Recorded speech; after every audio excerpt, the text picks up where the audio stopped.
मैं हैं डॉक्टर भावना उपाध्याय, संविदा सहायक आचार्य समाजशास्त्र, मामा बालेश्वर दयाल कॉलेज कुशलगढ़। इस वीडियो में आपका स्वागत करती हूँ। आज हम द्वितीय वर्ष समाजशास्त्र के paper first social research methods या सामाजिक अनुसंधान या शोध की पद्धतियों के बारे में अध्ययन करेंगे। आज हम सामाजिक अनुसंधान के सैम्पलिंग मेथड या निदर्शन पद्धति का अध्ययन करेंगे, जो कि किसी भी अनुसंधान या शोध के लिए एक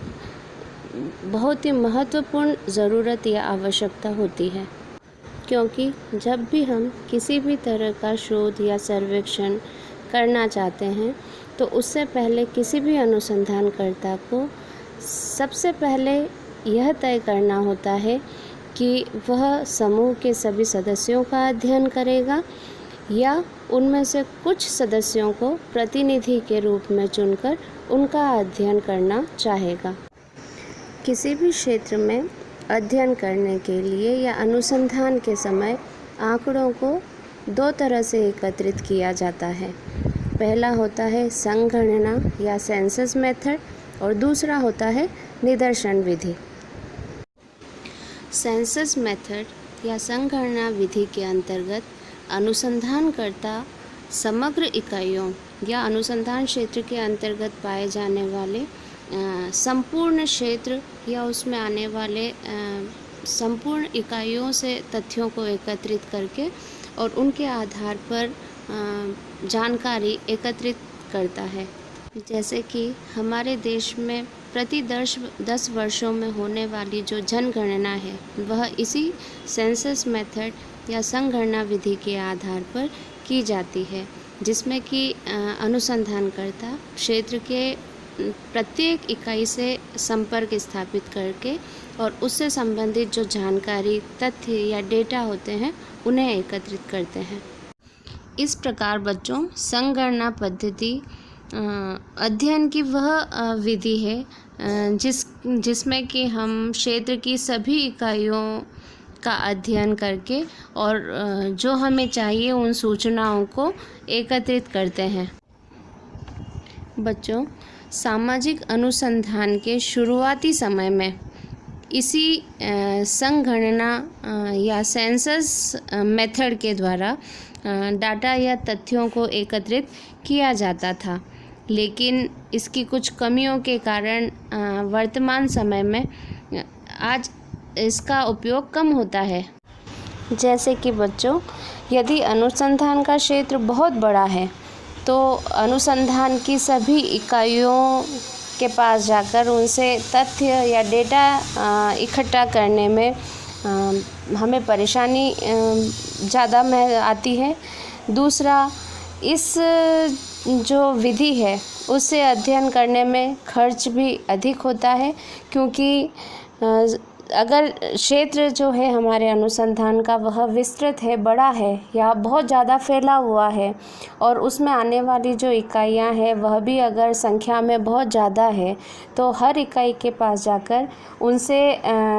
तथ्य संकलन करना जो है वह अधिक खर्चीला हमारे लिए साबित होता है। इसके अलावा इस विधि से डेटा एकत्रित करने में बच्चों समय भी अधिक लगता है, क्योंकि क्षेत्र जहाँ पे विस्तृत होगा, इकाइयाँ जहाँ ज़्यादा होगी, वहाँ हर एक इकाई के पास जाकर और अनुसंधान से संबंधित जो तथ्य या डेटा हैं उनको एकत्रित करने में हमें समय अधिक लगेगा। और चौथा कि इतनी बड़ी संख्या में जो इकाइयां हैं उनसे तथ्यों को एकत्रित करने के लिए अनुसंधानकर्ता को सहायकों की आवश्यकता भी बहुत अधिक पड़ेगी, जो कि तथ्य संकलन के बारे में जानकार हों। तो उनकी व्यवस्था करना भी एक बहुत बड़ी समस्या जो है वह हमारे लिए साबित हो सकती है। और पांचवा ये कि बच्चों, अगर अनुसंधान के क्षेत्र के अंतर्गत जो इकाइयां हैं, यदि उनमें भिन्नता की मात्रा कम है है ना, यानी जो इकाइयाँ हैं वह अगर भिन्नता कम रखती हैं तो ऐसी स्थिति में इस विधि के द्वारा अध्ययन करना जो है वह उचित नहीं होगा। ऐसी स्थिति में बच्चों निदर्शन या सैम्पलिंग मेथड का प्रयोग करना ही उचित रहता है। अब बच्चों हम यह जान लें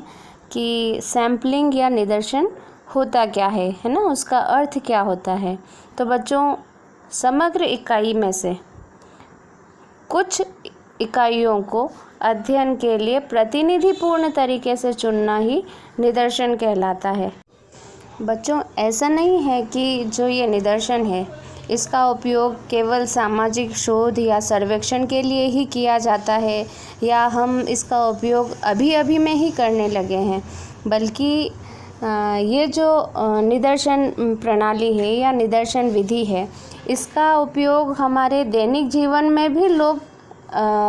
बहुत पहले समय से करते आ रहे हैं। जैसे कि कोई व्यापारी है ना, बाज़ार में वह अगर कुछ खरीदने के लिए जाता है, जैसे अनाज का व्यापारी है, वह जब अनाज की मंडी में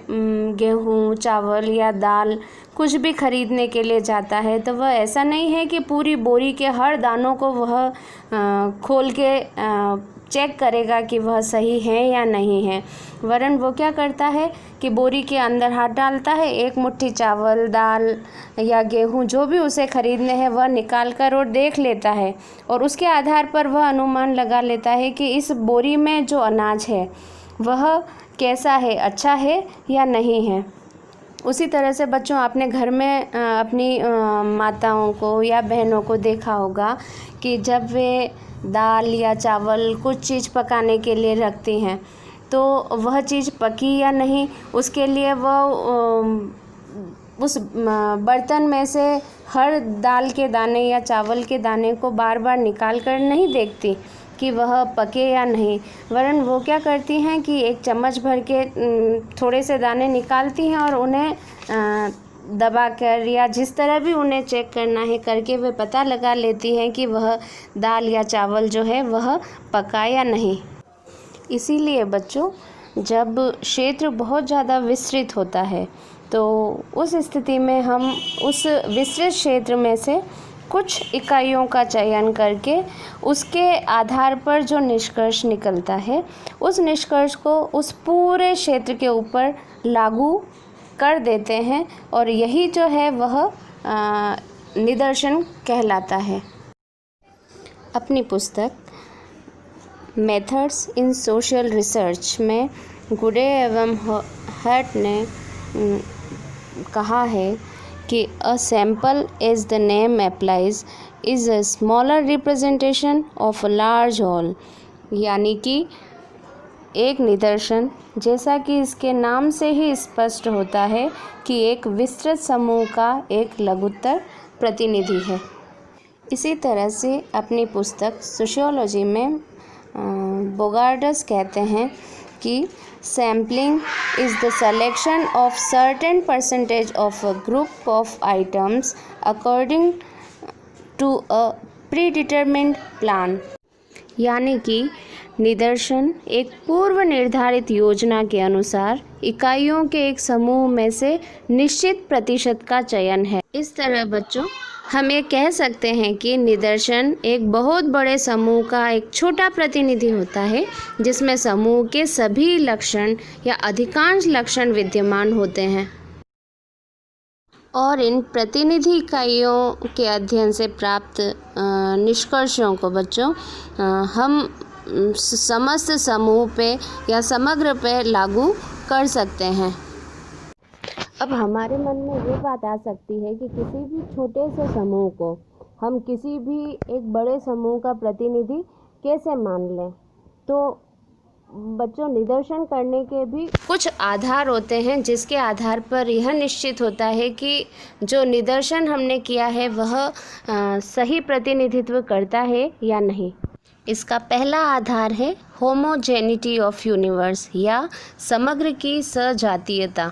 जब भी हम विभिन्न इकाइयों को देखते हैं तो हमें लगता है कि उनमें बहुत सारी विभिन्नताएं या अंतर पाया जाता है, लेकिन फिर भी देखें तो बच्चों कोई भी इकाई हो, उनमें कहीं ना कहीं अंतर्निहित कुछ मूलभूत समानताएं भी होती है, जिनके आधार पर हम जो यह निदर्शन है या जो सैंपल हैं उनका चयन कर सकते हैं। बच्चों, निदर्शन का दूसरा जो आधार है वह है पॉसिबिलिटी ऑफ रिप्रेजेंटेटिव सिलेक्शन, यानी कि प्रतिनिधित्वपूर्ण चुनाव की संभावना। यानी निदर्शन इस मान्यता पर आधारित होता है कि संपूर्ण समूह में से थोड़ी सी इकाइयों का चयन हम इस प्रकार से कर सकते हैं कि वह संपूर्ण समूह का प्रतिनिधित्व कर सकें, किंतु इसके लिए यह आवश्यक है कि निदर्शन की इकाइयों में वो सभी विशेषताएं हों जो कि उस मूल समग्र में या जो संपूर्ण क्षेत्र है उसके अंतर्गत जो इकाइयाँ या जो विशेषताएं पाई जाती हैं वह निदर्शन के द्वारा चयनित उन इकाइयों में भी वह सभी विशेषताएं जो हैं वह विद्यमान हों। और निदर्शन का तीसरा आधार है एडिक्वेट एक्यूरेसी, यानी कि उचित परिशुद्धता।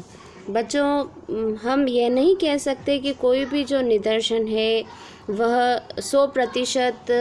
उस पूरे समूह का प्रतिनिधित्व कर सकता है, लेकिन फिर भी हमें यह प्रयास ज़रूर करना पड़ेगा कि हम जो सैंपल का जो साइज़ है या जो हम निदर्शन का आकार है वह इस प्रकार का रखें कि वह अधिक से अधिक विशेषताओं को अपने अंदर समाहित कर सके। और दूसरा कि जो हम इकाइयों का चयन करें या जो निदर्शन करें वह इस तरह का हो कि वह उस समूह की सभी विशेषताओं या अधिकांश विशेषताओं को अपने अंदर जो है वह समाहित कर सके और उसके आधार पर वह उस संपूर्ण समूह का प्रतिनिधित्व कर सके, ताकि उस अध्ययन से प्राप्त जो निष्कर्ष हैं उनमें काफ़ी हद तक या बहुत अधिक मात्रा में जो है सत्यता या उसका जो निष्कर्ष है वह सही प्राप्त हो सके। एक अच्छे निदर्शन को कैसा होना चाहिए या उसके अंदर कौन कौन सी ऐसी विशेषताएं होनी चाहिए कि जिसके आधार पर हम कह सकें कि यह निदर्शन एकदम सही है या इससे प्राप्त जो परिणाम होंगे वह सही होंगे। उसके लिए जो पहली ज़रूरत है या पहली विशेषता है वह यह होना आवश्यक है कि जो भी निदर्शन किया जाए वह समग्र का प्रतिनिधित्व करे या रिप्रेजेंटेशन ऑफ यूनिवर्स की क्वालिटी जिसके अंदर हो। और ऐसा तभी संभव है जबकि समग्र की जो इकाइयां हैं उनको सभी को निदर्शन में सम्मिलित होने का समान अवसर प्राप्त हो। दूसरी विशेषता जो किसी भी अच्छे निदर्शन के लिए ज़रूरी है वह है एडिक्वेट साइज़, यानी कि पर्याप्त आकार। यानी अध्ययन का क्षेत्र बच्चों जितना भी बड़ा हो उसमें से हमें कितने इकाइयों का चयन करना है उसकी संख्या पर्याप्त होनी चाहिए। निदर्शन में जितनी अधिक इकाइयाँ होंगी परिणामों में भी उतनी ही शुद्धता आने की संभावना रहेगी, लेकिन यह भी ज़रूरी है कि निदर्शन का आकार जो है वह प्रतिनिधित्वपूर्ण हो। मान लीजिए कि हमें 10,000 छात्रों का अध्ययन करना है, उन 10,000 छात्रों में से अगर हम सैंपल या निदर्शन के तौर पे सिर्फ 10 छात्रों का अध्ययन ही करेंगे तो उस स्थिति में यह संभव है कि उस समूह की सभी विशेषताएं उसके अंतर्गत सम्मिलित नहीं हो पाए या कुछ विशेषताएं हमसे छूटी रह जाएं। तीसरा गुण जो किसी भी अच्छे निदर्शन में होना चाहिए वो होता है निष्पक्षता या फ्री फ्रॉम बायस। यानी कोई भी एक अच्छा निदर्शन जो होता है वह हमेशा पक्षपात से स्वतंत्र होना चाहिए, वरना वह कभी भी प्रतिनिधित्वपूर्ण होने का जो है वह दावा नहीं कर सकता है। निदर्शन का चुनाव करते समय बच्चों हमें इस बात का हमेशा ध्यान रखना चाहिए कि जो भी अनुसंधान करता है उसकी रुचि, स्वार्थ, सुविधा या स्वेच्छा पर वह निदर्शन आधारित नहीं हो और न ही उसमें किसी भी तरह की पूर्व धारणा जो है वह आनी चाहिए, यानी जो भी निदर्शन हम करते हैं वह हमारे अध्ययन के अनुरूप हो, इसका हमें हमेशा ध्यान रखना चाहिए। एक अच्छा निदर्शन हमेशा अकॉर्डिंग टू द एम्स होना चाहिए, यानी कि उद्देश्यों के अनुरूप हो। जैसे कि हम श्रमिकों का अध्ययन करना चाहते हैं जो कि किसी निश्चित व्यवसाय में लगे हुए हों, तो हमें यह ध्यान रखना चाहिए कि उस निश्चित व्यवसाय में लगे हुए ही श्रमिकों को में से हमें अपना निदर्शन का चयन करना चाहिए, न कि हम किसी भी तरह के श्रमिक में से हमारे निदर्शन का चुनाव कर लें। ऐसी स्थिति में हमें सही परिणाम प्राप्त नहीं हो पाएंगे। एक अच्छे निदर्शन के लिए यह भी ज़रूरी होता है कि हम जो व्यावहारिक अनुभव हैं उनका भी उस निदर्शन में सहयोग लें, यानी कि जो अध्ययनकर्ता पहले भी उस विषय पर अध्ययन कर चुके हैं, तो ऐसे अनुभवी अध्ययनकर्ताओं के जो एक्सपीरियंस है या जो अनुभव है उनका फ़ायदा भी हमें निदर्शन के समय उठाना चाहिए। एक और जो सबसे महत्वपूर्ण विशेषता बच्चों इस निदर्शन में होनी चाहिए वह है कि स्वतंत्रता, यानी कि किसी भी क्षेत्र के अंतर्गत सभी इकाइयों को समान और पर्याप्त अवसर मिलने चाहिए कि वह हम निदर्शन के अंतर्गत चयनित हो सकें या निदर्शन के अंतर्गत चुने जा सकें, यानी कि समग्र की सभी इकाइयाँ आपस में इस तरह से स्वतंत्र होनी चाहिए कि निदर्शन में किसी इकाई के सम्मिलित होने या ना होने का प्रभाव किसी और इकाई के चयनित होने में नहीं पड़े। बच्चों, आज के इस वीडियो में बस इतना ही। अगले वीडियो में आपसे फिर मुलाकात हो गई, तब तक के लिए मैं आपसे विदा चाहती हूँ।